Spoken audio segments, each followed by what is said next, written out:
के संग देवघर गे।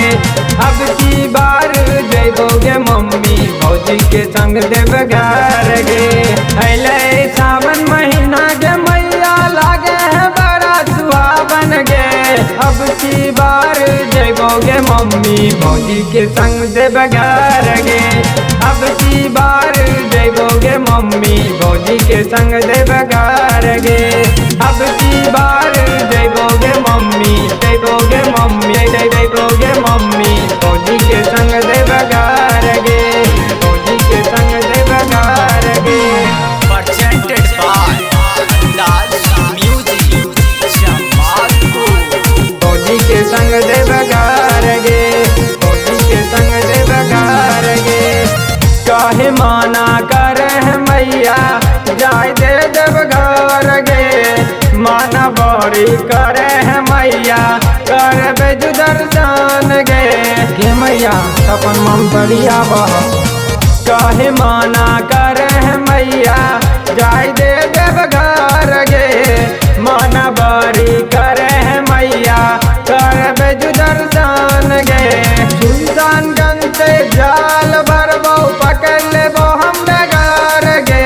सुल्तानगंज से जाल भरबो पकड़ लेबो हम डगर गे।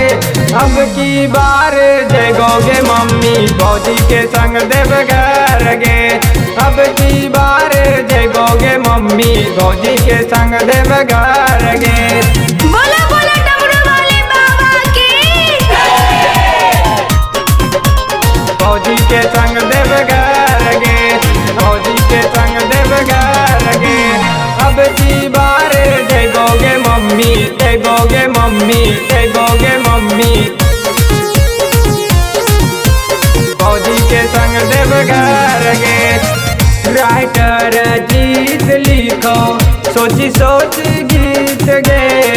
गायक अमित गाबो भोला के भजन गे मैया। राइटर गीत लिखो सोची सोच गीत गे।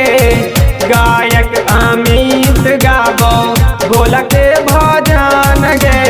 अब हमें नहीं मानबो जैबो भोला नगर गे। अब हमें नहीं मानबो जैबो भोला नगर गे। अब की बार जैबोगे मम्मी भौजी के संग देवघर गे। अब की बार जैबोगे मम्मी भौजी के संग देवघर